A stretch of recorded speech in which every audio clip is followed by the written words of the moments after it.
Wednesday. So today, may pasok na. So, ang lunch namin today is grilled cheese. Kami sa park, kung kami kakain. Ang mga kids. Kasi maganda yung weather. Okay guys, so ang fruits nila today ay watermelon. So may bata na ako dalawa.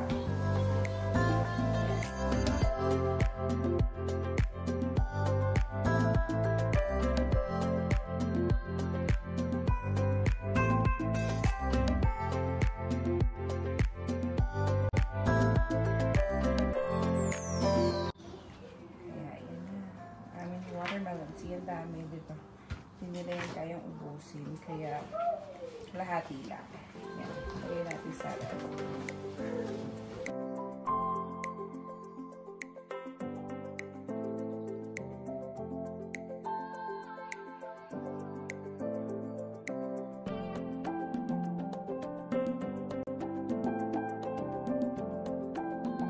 Today's activity, we're gonna talk about frog. So, the life cycle of a frog. And then, tuturuan ko yung mga kids na yung about life cycle ng frog.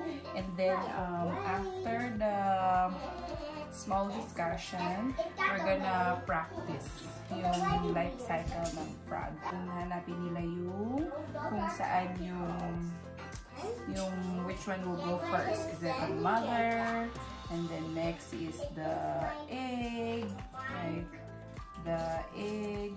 Ganyan. So, ganyan yung aming activity today. So, Gidi will show you. So, i-discuss ko muna kay Gidi. And then, Gidi will do it. Usually, ginagawa ko to in a group. So, mamaya I'll show you kung paano namin gagawin during circle time.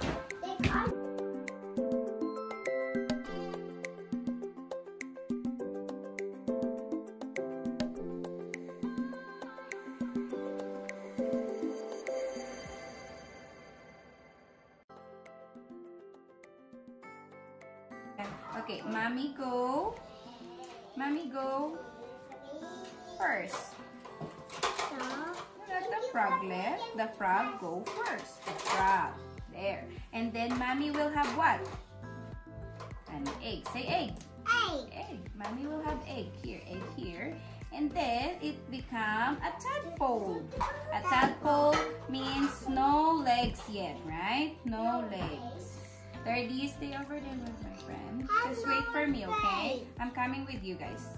Noah, go over there first. They're so curious now. Okay, this is a tadpole. And then last one, it becomes a froglet. Yay! High five. Yay! Ganun lang guys, ganun lang siya kadali. Yung ibang mga bata, medyo pagka nag-start ka magbigay ng activity, naku-curious na sila.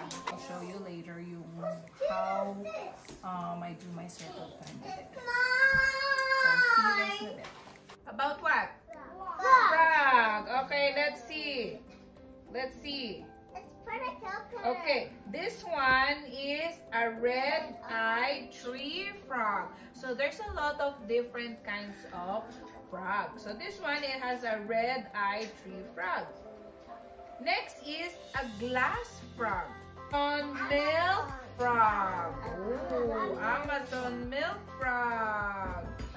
A giant African frog. And then it will have what? An egg. And then the egg will become embryo. And then the embryo will become tadpole. And the tadpole will have what? Two legs. And then the tadpole with 2 legs become froglet. And it will turn into frog. Para yung sampagita, amoy sampagita, amoy na amoy sampagita. Ang ganda. Oh. Hi. Ito yung 5-seaters wagon ko. Diyan sila nauupo. So, dito kami magpipiknik mamaya. Dito kami mag-i-stay for about like 45 to an hour. So, I'll update you guys later.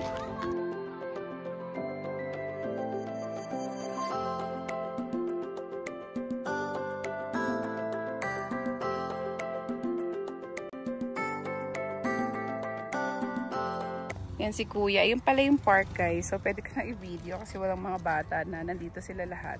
Yan. Ayan si Gideon. Si Gideon namin na makulit. Yan.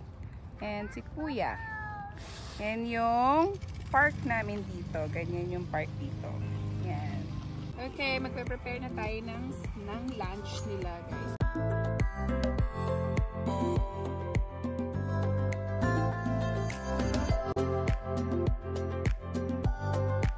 So guys, done na ako mag-set up. Magla-lunch na kami. Tawagin ko na yung mga kids. Date you guys later. Okay, so update. So magpa-play kami ng water ngayon, guys. It's 3 o'clock ng hapon. And si Kuya nagpa-fill up ng water. Yan, yung aming small pool. Tsaka ito yung water table. So maglalaro yung mga kids ngayon. Kasi sobrang init, guys. It's 5 o'clock, guys. Update. No more kids. Mga anak ko na lang yung nandito. Si video, naglalaro. Kapagod. Lahat ng activity namin ngayon is outdoor. And nag-water play kami, nag-picnic. So, it's very tiring.